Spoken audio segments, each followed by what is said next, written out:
I want to start with the US dollar. No surprise there. We've just been breaking down the stimulus discussions, negotiations in Washington that, of course, continue. It's a painful spectacle.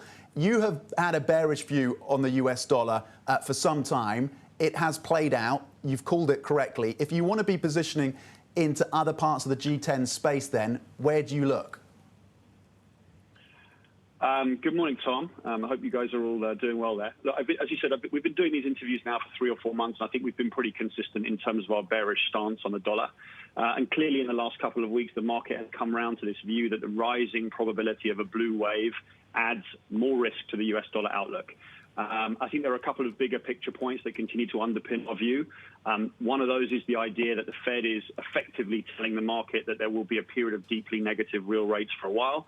And the second thing, which is very important for us to keep an eye on, is this idea of global growth expectations remaining firm, and that's supportive of the view that we have to sell dollar on rallies.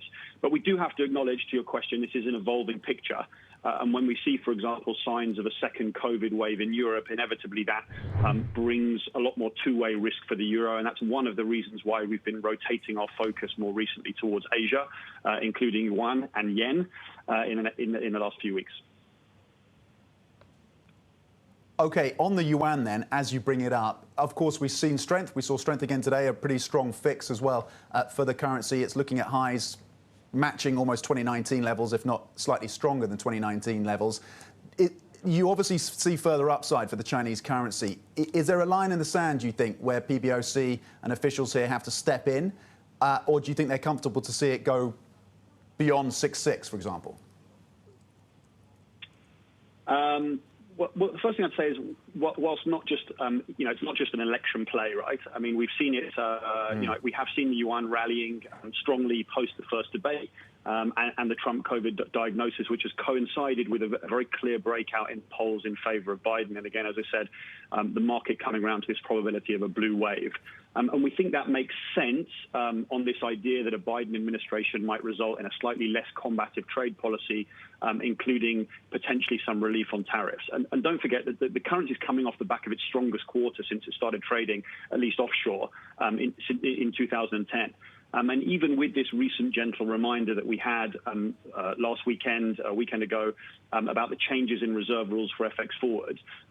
So, that was the reminder, I think, that currency appreciation is not always going to be a one-way bet. But we continue to be pretty constructive. And we have to say that what we've seen in the last few days in terms of the fixings, I think the PBOC, is not necessarily sending any clear signal to the market about being concerned.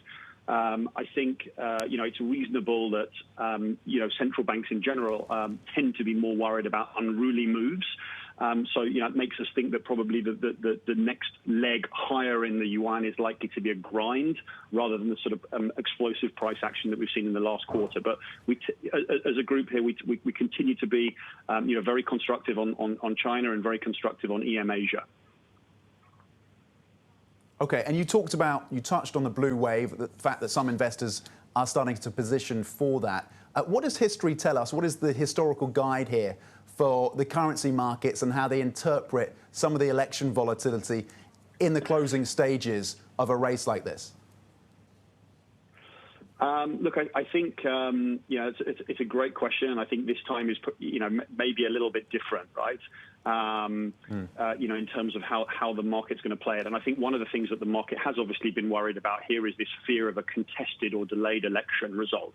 Actually, interestingly, what we can say is that currency markets, I think, are beginning to price out that outcome. And when we look at currency options markets, the sizes of the moves that are being expected for the day of the election and subsequent days are reducing. And I think that's pretty consistent with some of what the odds websites are suggesting in terms of likelihood increasing of a result being confirmed on the 3rd or the 4th. So whilst I would say the market is becoming increasingly confident of this idea of a blue wave and probably more confident then of this idea that will trigger another leg of dollar weakness, clearly, when we think back to 2016, that creates a little bit of nervousness, in terms of the way people are interpreting the data. And I think that's understandable, given what we saw then in terms of both the US election and Brexit. So I think it's keeping people on their toes. So, Adam, do you rotate out of the US? Do you put some of the money which is on the sidelines into this part of the world? For instance, let's have a look at Chinese bonds. I mean, they offer a significant premium over yield premium over those offered elsewhere. So, is that one of the destinations that you give your clients an option to go to? Absolutely. I think that's been a very, very significant theme across our franchise here at JPMorgan Private Bank Asia in the last 2 or 3 months. And we think that makes a lot of sense. Given the current low level of developed market yields, we continue to see a lot of interest in Chinese fixed income. And obviously the currency view, the combination of the carry advantage and the relatively low level of volatility is a part of that story. And we think that's a trend that's likely to continue.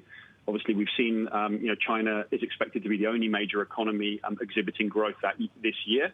And I think in a global context, we're beginning to see interest in China out of places like the US, which has traditionally not necessarily been the case. So it does give us confidence that trend toward increased interest in Asia and particularly China is likely to continue.